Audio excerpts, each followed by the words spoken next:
Juan capítulo 15, versículo 8, y dice la palabra del Señor: en esto es glorificado mi Padre, en que llevéis mucho fruto y seáis así mis discípulos. ¿Puedes leer ese versículo conmigo, por favor? En esto es glorificado mi Padre, en que llevéis mucho fruto y seáis así mis discípulos. Amén. Esta porción de la palabra nos enseña dos cosas impresionantes. Lo primero es que para que el Padre sea glorificado en nuestra vida y para ser sus discípulos tenemos que hacer algo, y es llevar mucho fruto. Al llevar mucho fruto glorificamos al Padre con nuestra vida y somos discípulos de Jesús. Ahora la pregunta sería: ¿a qué se refiere Dios cuando dice que llevemos mucho fruto? ¿A qué fruto se refiere? ¿De qué fruto está hablando Dios? ¿Qué fruto quiere que nosotros llevemos para que su nombre sea glorificado en nuestra vida y para ser sus discípulos? Vamos a ver el fruto. Vamos a la palabra en Gálatas capítulo 5, versículos 22 al 23. Y esa palabra nos dice de qué fruto está hablando Jesús en esa escritura. Gálatas capítulo 5, versículo 22 al 23 dice: mas el fruto del Espíritu es amor, gozo, paz, paciencia, benignidad, bondad, fe, mansedumbre, templanza. Contra tales cosas no hay ley. Fíjate algo, la palabra no dice los frutos, dice el fruto. Es un fruto con 9 características: amor, gozo, paz, paciencia, benignidad, bondad, fe, mansedumbre y templanza. Son 9 características de un solo fruto. Y el Señor Jesús está diciendo: esas 9 características, cuando nosotros las llevamos, vamos a glorificar al Padre, pero también vamos a ser discípulos de Jesús. Ahora, no podemos confundir el don del Espíritu con el fruto del Espíritu. Aunque ambos provienen del Espíritu, son totalmente diferentes. El don del Espíritu o los dones del Espíritu son para servir, son para ministrar. Pero el fruto del Espíritu es carácter. Por eso es que tu conducta, tu comportamiento, tus actitudes hablan más que tus palabras, porque eso es el fruto del Espíritu en ti. Jesús lo diría de esa manera en Mateo capítulo 7, en el versículo 20. Por sus frutos, no, sino que dice: por sus dones los conoceréis. Por sus frutos los conoceréis. Mira lo que dice la palabra: por sus frutos los conoceréis, no por sus dones. Porque el don muestra el poder de Dios, pero el fruto refleja el corazón de Dios. Ahora, los dones impresionan, pero el fruto transforma. Los dones son para servir, pero el fruto para parecernos a Cristo. Los dones nos muestran y muestran a los hombres el poder de Dios, de tal manera que los dones impactan a las personas. Pero el fruto, por el contrario, revela lo que hay en nuestro corazón. La Biblia habla de muchos hombres y de muchas mujeres que en medio de su vida fueron usados por Dios a causa de los dones que tenían. Pero su vida no reflejó el fruto del Espíritu Santo en ciertas ocasiones. Números capítulo 20 habla de que el pueblo de Dios estaba en el desierto. Y en medio del desierto tuvieron sed, no tenían agua. Y como no tenían agua, se empezaron a quejar contra Moisés. Y empezaron a hablar en contra de Moisés. ¿Por qué nos trajiste aquí? Nos trajiste aquí para que vamos a morir acá en el desierto. Y empezaron a quejarse de tal manera que Moisés se molestó por la queja de ellos, como si Moisés tuviera la culpa de que ellos no tuvieran agua en el desierto. Entonces Moisés fue a Dios y Moisés le dice al Señor: Señor, mira este pueblo, cómo murmura, cómo se queja, porque tienen agua. Y Dios le da la instrucción a Moisés y le da la solución a Moisés y le dice a Moisés: Moisés, reúne a todo el pueblo, reúne a toda la congregación y toma tu vara. Y cuando tomes la vara, vas a hablarle a la roca delante de todos y la roca va a brotar agua. Y esa agua que va a brotar la roca va a saciarlos a todos y a todos sus animales también. Entonces Moisés lo hizo así. Tomó a toda la congregación y las reunió. Y cuando toda la congregación estaba reunida, Moisés tomó la vara y tomó también al lado a su hermano Aarón, el sacerdote. Pero Moisés tenía tanto enojo por la actitud del pueblo. Tenía tanta molestia por la actitud de las personas. Que Moisés, cuando toma la vara, en vez de hablarle a la roca para que brotara agua como Dios le había dicho, ¿sabes qué hizo Moisés? Cogió la vara y golpeó la roca. Aunque Moisés desobedió la instrucción de Dios, la roca brotó agua. Y fue tanta el agua que tomaron todo el pueblo y tomaron también los animales. Ahora, Moisés era el ungido, respaldado por Dios, y tenía el don. Y a causa de eso, el don se hizo manifiesto. El milagro ocurrió, pero Moisés deshonró a Dios con su actitud, porque usó el don bajo el enojo. Y el don de Dios para con nosotros, que es un regalo de Dios, es el poder de Dios a través de nosotros, no se puede usar bajo el enojo. El enojo no es un fruto del Espíritu Santo de Dios. El don sin fruto se hace evidente y visible inmediatamente, pero puede que esté deshonrando al Señor. El don es lo que Dios hace a través de nosotros, pero el fruto es lo que Dios hace en nosotros. La Biblia dice en Jueces capítulo 16 que Sansón tenía un don sobrenatural, pero tenía una vida carnal. Sansón era usado por Dios, pero tenía una vida desordenada. Sansón tenía la vida desordenada sexualmente, era rebelde, hacía lo que quería, era impulsivo. Pero aún así, Dios lo siguió usando. El don hizo que él venciera a sus enemigos externos, pero perdió la batalla interna. Y la vida de Sansón nos enseña que un don sin fruto puede destruir nuestra vida. El fruto es el que nos da carácter y los principios para vivir bajo las convicciones del reino. La Biblia dice en Juan capítulo 18 que cuando van a arrestar a Jesús, Pedro se da cuenta de lo que están haciendo y lleno de molestia va a defender al Señor.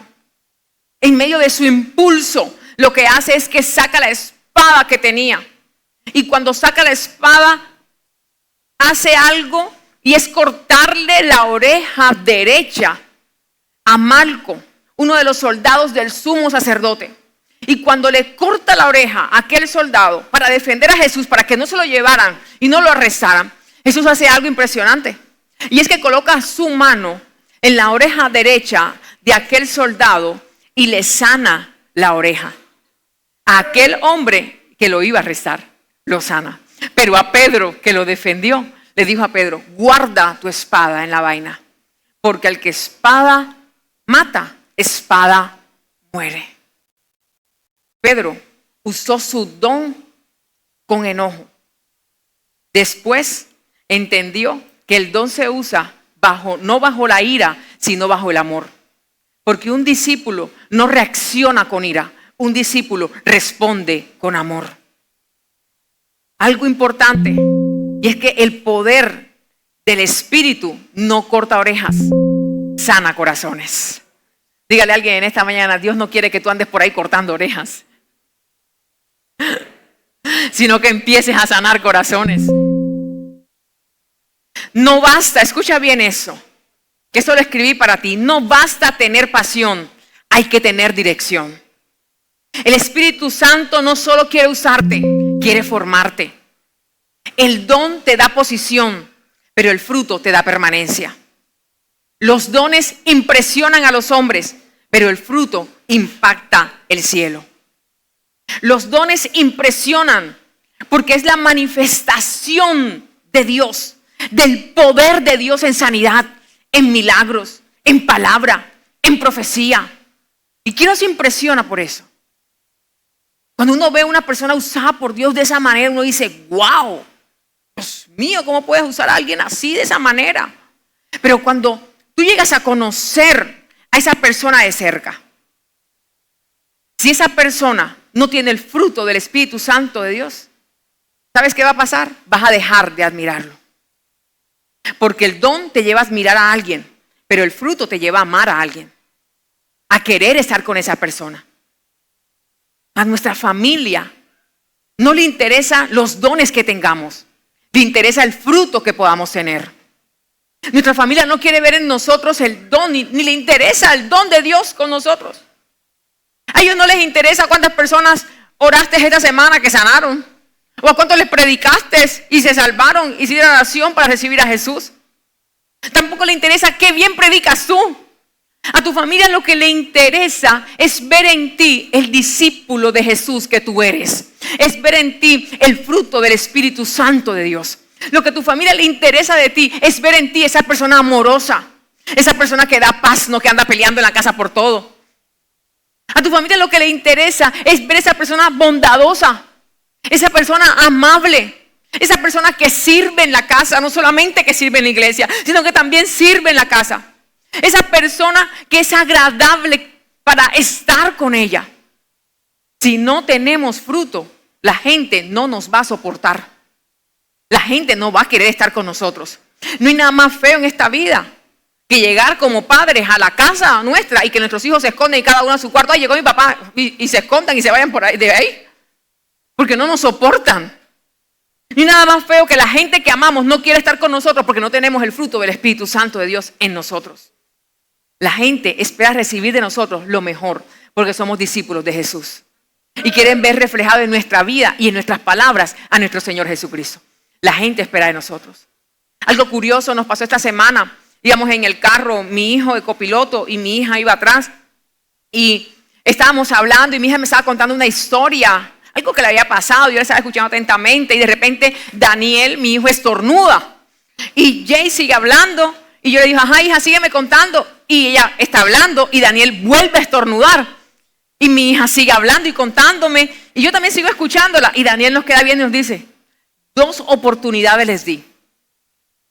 2 oportunidades. Por 2 ocasiones estornudé y ninguna fue capaz de decirme salud. 2 oportunidades. Se han perdido los buenos modales en esta casa. Ya ni salud decimos. 2 mujeres y no saben cómo tratar bien a un solo hombre. ¿Qué es esto que está pasando en esta casa? Nosotros nos odiamos de la risa como no te puedes imaginar. Pero ¿a qué me refiero con esto? Es que la gente en nuestra casa espera lo mejor de nosotros. Espera que así como atendemos y amamos a la gente de la iglesia, también los atendamos, los amemos, los consintamos a ellos. No solamente las palabras dulces pueden salir de aquí entre nosotros. ¿Cómo estás? Dios te bendiga, me alegra verte. También en la casa preguntarnos cómo estás. También en la casa darnos la bendición los unos a los otros. Porque a veces, aunque vivimos bajo el mismo techo, no sabemos ni cómo están nuestros hermanos, nuestra pareja, el familiar con el que vivimos. A veces tenemos que aprender a decirnos cómo estamos, cómo amanecimos, cómo fue tu día. Porque los de nuestra casa esperan eso también de nosotros. El fruto no solamente es para darlo aquí en la iglesia, también hay que darlo allá afuera, en nuestra familia, en el lugar de trabajo, en el lugar de estudio, en el barrio donde vivimos. La gente está esperando algo de ti, sencillamente porque tú sigues a Jesús. La gente está esperando algo de ti porque tú eres discípulo de Jesús. ¿Qué fruto estamos cargando? ¿Qué fruto estamos cargando?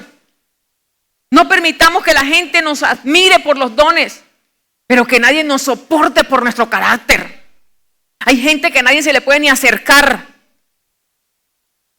Y uno dice, Dios mío, ¿cómo puedes usar a esa persona? Yo he conocido personas que Dios las usa de una manera poderosa. Pero como tengo la oportunidad de conocerlas de cerca, me doy cuenta que son groseros, altaneros. Y yo digo, Dios mío, ¿cómo puedo usar a esa persona así? El don es un regalo. El fruto es otra cosa. El fruto es lo que yo permito que el Espíritu Santo haga dentro de mí. La obra de Dios en mí. ¿Qué fruto nosotros estamos dando? ¿Cuántas veces hemos orado al Señor y le hemos dicho a Dios, Padre, cambia a esta persona? Señor, ya no la aguanto más. Transfórmala. Señor, o te la llevas o te la mando, pero algo haz, por favor. Y oramos para que el otro cambie, cuando muchas veces lo que tenemos que cambiar somos nosotros. Muchas veces las actitudes, el comportamiento, hasta la forma de hablar, los que tenemos que cambiarlas somos nosotros. Porque a veces queremos recibir lo que nosotros ni siquiera estamos dispuestos a dar. Y necesitamos aprender que para poder recibir, primero tenemos que dar y entregar. Ahora, ¿cómo hacer para llevar ese fruto? Juan capítulo 15, versículo 1 al 3. Si quiero leerte esta escritura. Juan capítulo 15, versículo del 1 al 3. Y dice la palabra del Señor: yo soy la vid verdadera, mi Padre es el labrador. Todo pámpano que en mí no lleva fruto lo quitará, y todo aquel que lleva fruto lo limpiará, para que lleve más fruto. Ya vosotros estáis limpios por la palabra que os he hablado. Fíjate lo que dice la Escritura en el versículo 2. Todo pámpano que en mí no lleva fruto lo quitará, y todo aquel que lleva fruto lo limpiará. ¿Para qué? Para que lleve más fruto. Ya vosotros estáis limpios por la palabra que os he hablado. Mira lo que dice este verso. La palabra es la que nos limpia. La palabra es la que nos renueva. La palabra es la que nos transforma. Por eso no podemos leer la Biblia como si fuera un libro más, porque la Biblia es un libro que convierte el alma. No podemos leer la Biblia para informarnos, para tener una información. No podemos leer la Biblia solamente para aprender de ella. Tenemos que leer la Biblia para exponernos ante ella. Tenemos que leer la Biblia para que haga algo en nosotros, no para leerla por leerla. No se trata aquí del que más memorice versículos bíblicos. Gloria a Dios si memorizamos versículos bíblicos, bendito sea el Señor. Pero no se trata del que más sepa Biblia, sino del que más obedece la palabra del Señor, del que más obedece la Biblia. Necesitamos entender que la Biblia es la palabra de Dios para que nosotros seamos transformados en nuestro interior. Y entonces, al ser transformados en nuestro interior, vamos a poder llevar el fruto que Dios quiere. Cuando nosotros leemos la Biblia, tenemos que exponernos ante ella. Ser sinceros con lo que estamos leyendo y permitir que el Espíritu Santo de Dios nos hable y nos ministre. No sé cuántos de los que están aquí cuando se convirtieron y leyeron ese versículo que dice que los mentirosos no entran al reino de los cielos, dijeron: Dios mío, Padre, si no arreglo mi vida me voy para el infierno. Expusimos nuestra vida ante la palabra y al darnos cuenta que la Biblia no dice: los que echan mentiras piadosas podrán entrar al reino de los cielos. Pero si tu mentira es tan grande que tú mismo te la crees, no, patica para que te tengo, vaya mismo a condenarse usted solo. La Biblia no habla de mentiras grandes ni de mentiras pequeñas, habla solamente de la mentira. Que los que practican la mentira no heredarán el reino de los cielos. Es más, dice la Escritura, que el padre de la mentira es Satanás. Cuando yo leo eso, yo dije: no, yo no quiero ser hija de ese. Hay poder en sangre de Cristo. Entonces expuse mi vida ante la palabra. Y dije: Señor, tengo que tomar decisiones en mi vida. No voy a mentir más. Pero sé que me va a ser difícil porque es mi debilidad. Estoy hablando de hace más de 20 años. No me miren con esa cara, por favor. Ahora, le dije al Señor en oración: no quiero mentirte. Voy a hacer un voto contigo, no te voy a mentir. Señor, cada vez que yo voy a decir una mentira, que me muerda la lengua. ¿Cuántos de los que están aquí se han mordido la lengua alguna vez en su vida? Eso sí duele. Pero Dios es tan misericordioso y tan amoroso que nunca permitió que me mordiera la lengua. Sino que en la misma oración Dios me dio una estrategia. Y es lo siguiente: cuando esté expuesta a algo que no quiera decir, porque la mentira se dice porque no se quiere decir la verdad, el Señor me dijo: cambia el tema. Dios me dio una estrategia a mí. Y era que cuando alguien me preguntara algo que yo no quisiera decir, yo iba a cambiar el tema. Y también me dio esa estrategia. Y es que cuando alguien me dijera algo, pero yo no quería mentir, pero tampoco quería decir la verdad, respondiera a esa persona con otra pregunta. Entonces Dios me dio las estrategias para no mentir y así me fui acostumbrando de tal manera que de una forma u otra ya no mentía. Pero porque permití que mi vida fuera expuesta delante de la palabra de Dios para que la palabra me transformara y yo hablar verdad con mi boca. Hay decisiones que tenemos que tomar en la vida para poder llevar una vida que a Dios agrada. Son nuestras decisiones. Y en esa transformación que Dios quiere hacer a través de la palabra, porque la palabra nos va limpiando, la palabra nos muestra qué tenemos, qué sucio hay en nuestra vida, que hay que quitar. Como cuando un árbol se va podando, y se poda el árbol ¿para qué? Para que crezca y para que dé más fruto. Así Dios nos va limpiando a nosotros para que podamos dar ese fruto que Él está esperando que cada uno dé. Y en esa transformación vamos teniendo un cambio de vida. Y quiero hablarte de ese cambio de vida. Ves conmigo a Gálatas capítulo 5, versículo 16 al 22. Y en estos versículos se habla de la obra de la carne y del fruto del Espíritu. Y dice la palabra en el versículo 16, digo pues, andad en el Espíritu y no satisfagáis los deseos de la carne.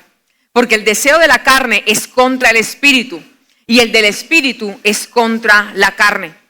Y estos se oponen entre sí para que no hagáis lo que quisieres. Escucha bien esto. Pero los que son guiados por el Espíritu no están bajo la ley. Y manifiesta son las obras de la carne. ¿Qué son? ¿Puedes leerla conmigo, por favor?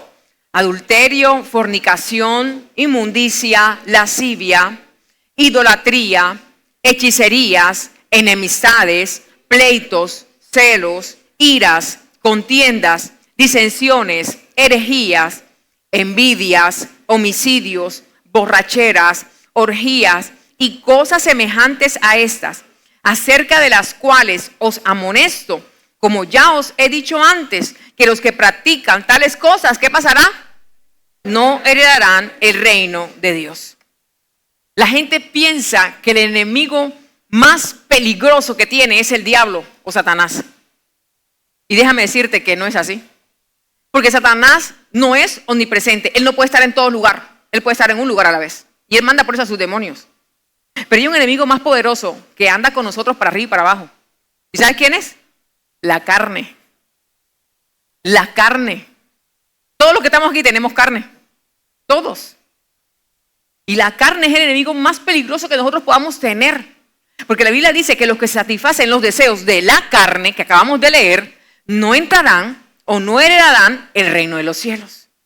Ahora, la carne está presente en todo. ¿Te puedes acordar la última discusión, malentendido que tuviste en tu casa o en el trabajo o con tus amigos? Y si puedes recordar, lo que estuvo presente ahí fue la ira, discusiones, disensiones, que es estar en contra el uno del otro, y a causa de eso vienen las peleas. La ira, el enojo. ¿Qué más pudo haber estado presente? Las enemistades, ya no gustó de él, ya no gustó de ella. ¿Qué más puede estar presente? Las envidias. Y tantas cosas que pueden estar presentes en ese momento. Y todas esas son obras de la carne.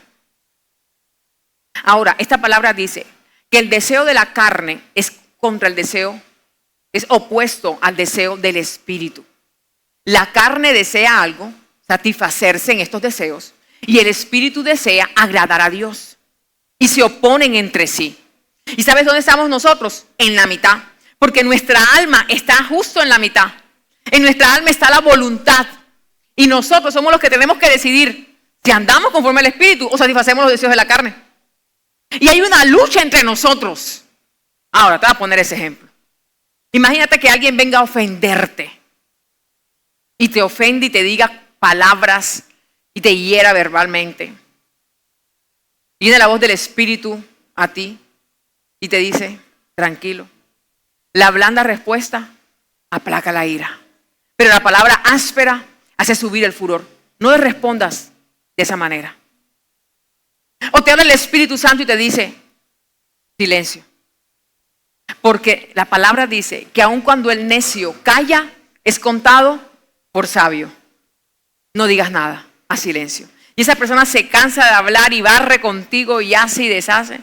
Y tú vienes y te vas a casa. No le dijiste nada. En la casa te pones a meditar sobre lo que pasó.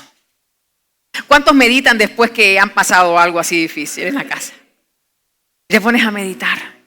Yo le hubiera dicho sus 3 verdades en la cara.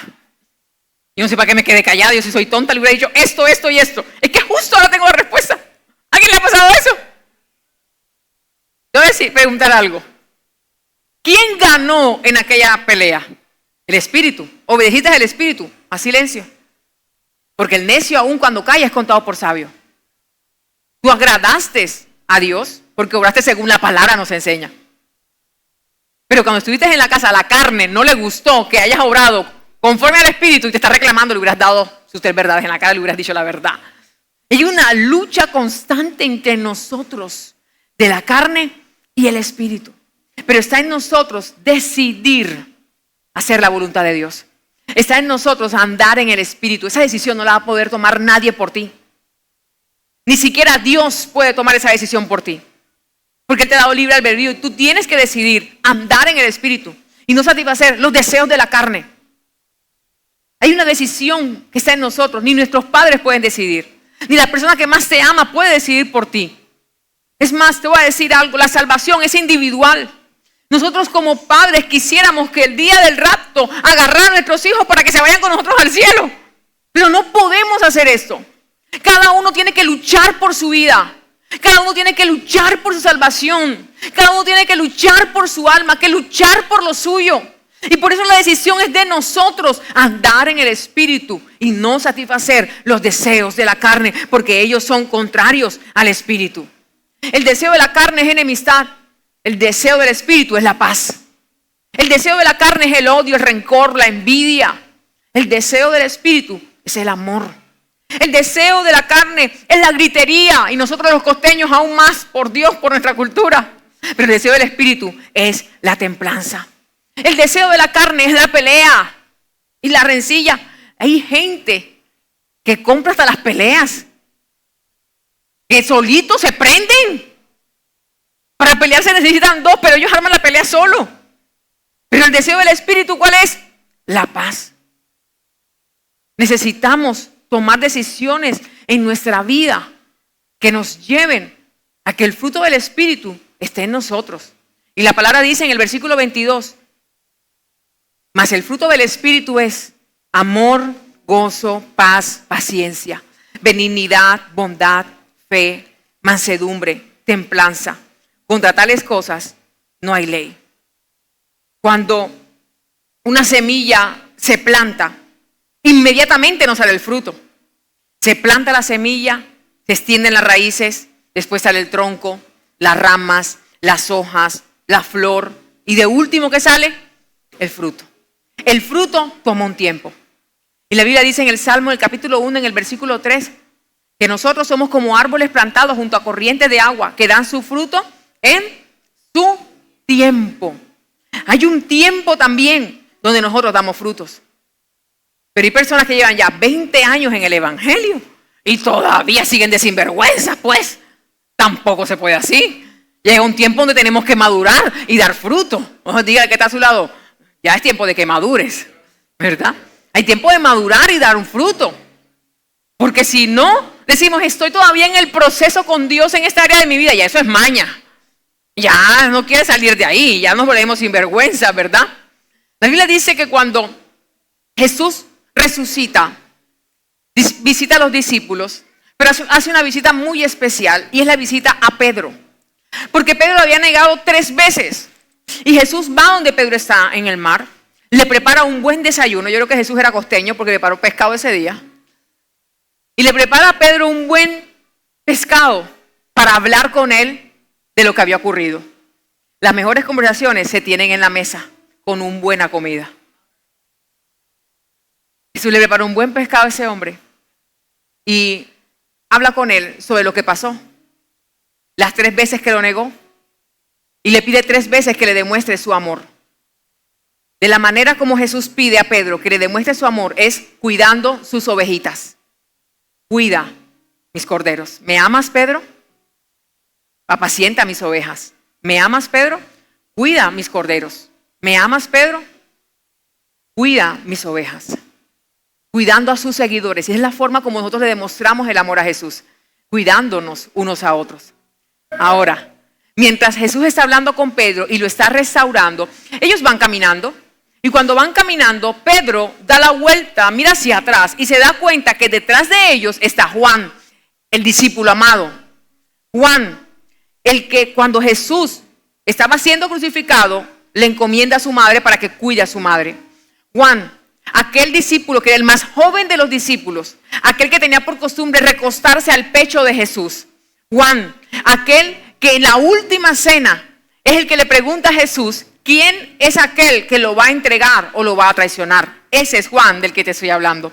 Pedro va caminando con Jesús y Jesús le va diciendo, si me amas, si me amas, cuida mis corderos. Y mientras que hablan, Pedro voltea y se da cuenta que está Juan allí. Escucha bien esto, Jesús lo está restaurando, lo está perdonando. Y cuando Pedro ve a Juan, le dice a Jesús, Jesús, ¿y este qué? O sea, mira cómo somos nosotros. O sea, te están perdonando, te están restaurando. Hey, Jesús está pidiendo que le demuestres su amor y tú estás pendiente de la vida de otro. Es que nosotros somos unas joyas. O sea, no podemos ni con nuestra propia vida y vamos a estar pendientes de la vida del otro. Y mira lo que le responde Jesús. Yo quiero que tú lo leas conmigo. En Juan capítulo 21, versículos 21 y 22 dice, cuando Pedro le vio, dijo a Jesús, Señor, ¿y este qué? Y Jesús le dijo, si quiero que él quede hasta que yo venga, ¿a ti qué? Sígueme tú. Diga que a su lado, ¿a ti qué? ¿A ti qué te importa? ¿A ti qué? O sea, sígueme tú. ¿A ti qué te importa la vida de otro? Sígueme tú a mí. ¿Tú qué tienes que ver con el otro?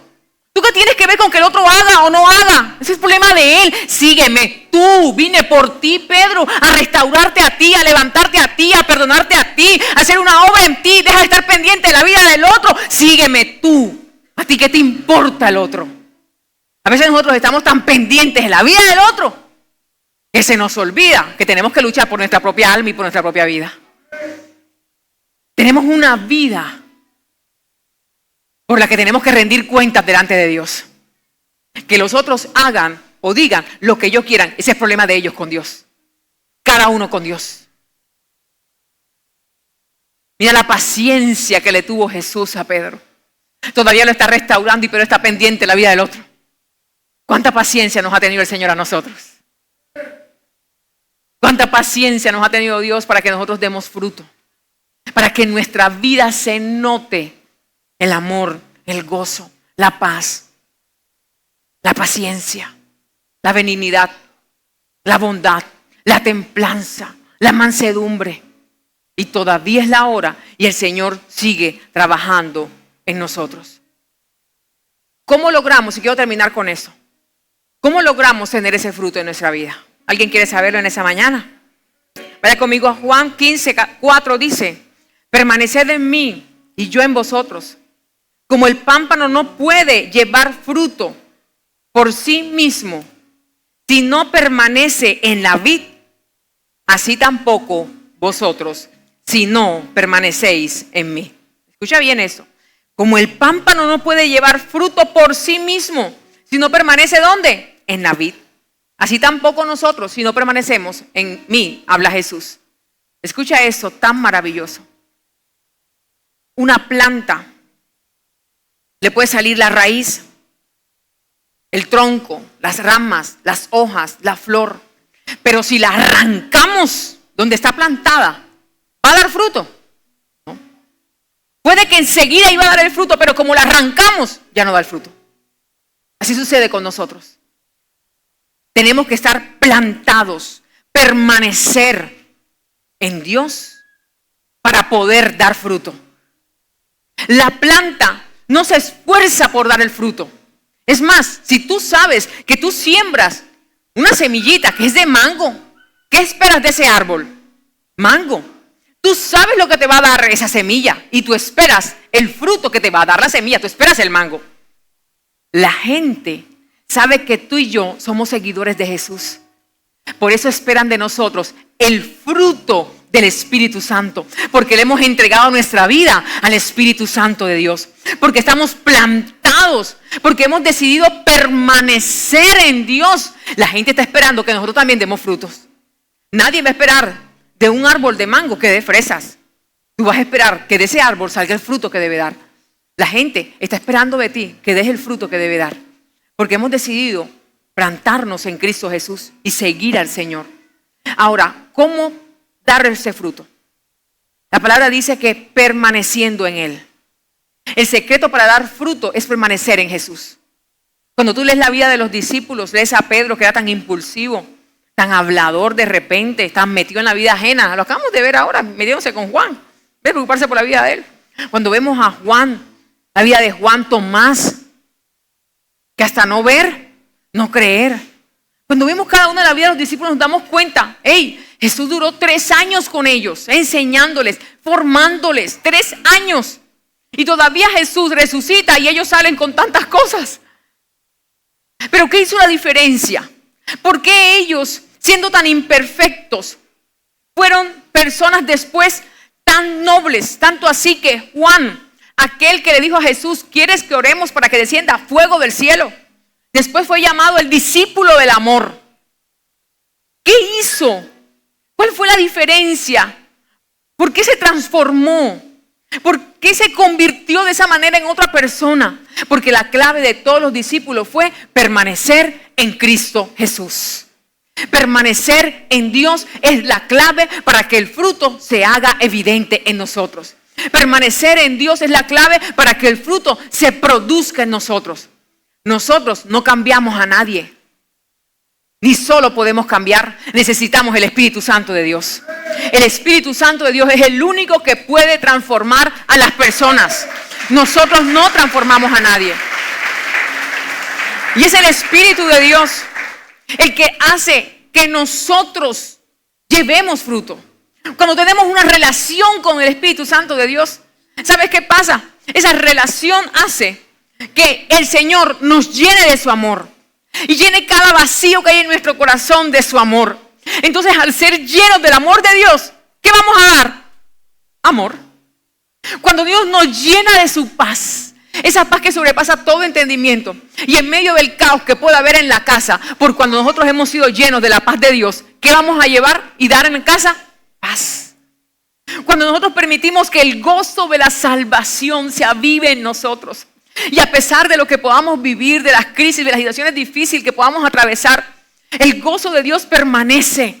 Porque lo hemos entendido que no hace parte de una felicidad pasajera, sino de algo interno que hace el Espíritu de Dios en nosotros, de una obra interna. ¿Qué vamos a dar en casa cuando todo el mundo esté desesperado, intranquilo, triste, a causa de lo que se pueda estar viviendo? ¿Qué vamos a dar? Del gozo, porque hemos sido llenos de gozo. Pero eso solamente se puede cuando permanecemos en Él, porque es algo que Él nos da, que Él hace en nosotros para después poder dar. Por eso el Señor Jesús dijo, cuando vayas a orar, entra a tu cuarto, cierra la puerta y cerrada la puerta, ora a tu Padre que está en lo secreto, y tu Padre que te ve en lo secreto te recompensará en público. Ahora, ¿cuántos padres que están aquí se encierran con sus hijos para tener conversaciones incómodas y difíciles? Amén. Yo tengo una particularidad, y es que si yo voy a hablar con mi hija, yo entro a mi cuarto y cierro mi puerta. Y lo que voy a hablar con ella, Daniel no tiene por qué ni pasar por ahí, ni abrir la puerta, ni querer tocar, ni entrar. O sea, eso es entre ella y yo. Él no puede estar en esa conversación. Y cuando voy a hablar con mi hijo, a solas, cierro la puerta y es con mi hijo. Ella no puede entrar a mi cuarto, porque estoy hablando con mi hijo. Y ahí lo corrijo, lo exhorto, lo guío, lo oriento, lo regaño. Estoy con él a solas. Lo escucho. Oramos juntos. Lloramos juntos. Por eso es que Dios dice que cierres la puerta para que hables con él. Porque tu Padre quiere guiarte, corregirte, enseñarte, tener conversaciones contigo incómodas. Que nadie más escuche, solamente que tú escuches su instrucción, darte las estrategias, abrazarte con su amor, consentirte, guiarte, mostrarte su amor en ese momento, pero solamente es entre tú y Él. Hay momentos en que todos podemos estar juntos, pero tienes que tener momentos donde solamente seas tú y Él y nadie más. Porque hay cosas que Dios te va a querer decir a ti solo, que nadie más escuche. Porque es tuyo con Él, Padre e Hijo. Ahora, hay algo más por lo que cerramos la puerta de la habitación para que nadie más entre. Y los matrimonios saben de qué les hablo. Ahora nadie sabe, pues. O sea, todos me miran como, ¿qué será, pastora? Díganos, ¿para qué se cierra la puerta a los que se casan? Padre, bendícelo, Señor, esta santidad y esta mente pura que tienen. Hay algo por lo cual las parejas, ¿verdad?, cierran la puerta, y es para tener intimidad entre ellos. Para amarse, para consentirse, para decirse cosas entre ellos. Para ir a la intimidad de tal manera que a más nadie te le vas a entregar como te le estás entregando a tu esposo o como te le estás entregando a tu esposa. Y cierras la puerta para en ese momento solamente ser uno con tu esposo o con tu esposa y poder disfrutar el tenerse juntos. Así mismo es con Dios.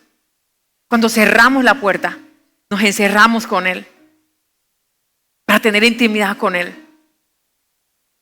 para rendirnos y entregarnos a Él. Y decirle, Señor, yo te necesito, sin ti no soy nada. No sé cuántos de los que están aquí han podido tener la dicha de encerrarse solamente con el Señor, a tener intimidad con Él y entregarse y derramar su corazón de tal manera que han llorado en la presencia de Dios de una manera impresionante. Y si no lo has hecho, es tiempo de que vuelvas a esos tiempos. Porque no hay nada más refrescante y restaurador en tu vida que quebrantarte delante de la presencia del Señor, porque ahí recibes nuevas fuerzas. Ahí recibes nuevas fuerzas de parte de Dios. Te renueva tu alma, tu mente, tu espíritu, te fortaleces en tu hombre interior. Mis amados, por eso el Señor dice, entra y cierra la puerta. Porque es ahí en esa relación donde Él te va a decir, hija, hijo, por ahí no es. Hija, hijo, hay esto. Te lleno de esto, te entrego esto, te quito esto, porque Él quiere que lleves frutos. Es en la relación con el Espíritu Santo. Sé que anhelamos los dones para ser usados por Dios. Y Dios promete darnos los mejores dones para que su poder se haga manifiesto a través de nosotros. Pero también tenemos que anhelar el fruto del Espíritu Santo, porque el fruto es carácter. El fruto nos hace parecernos más a Cristo. El fruto nos hace ser un reflejo de Dios. El fruto del Espíritu Santo de Dios nos hace permanecer con Él y en Él. Y esa es una mañana para decirle, Espíritu Santo de Dios, transforma en mí lo que tengas que transformar.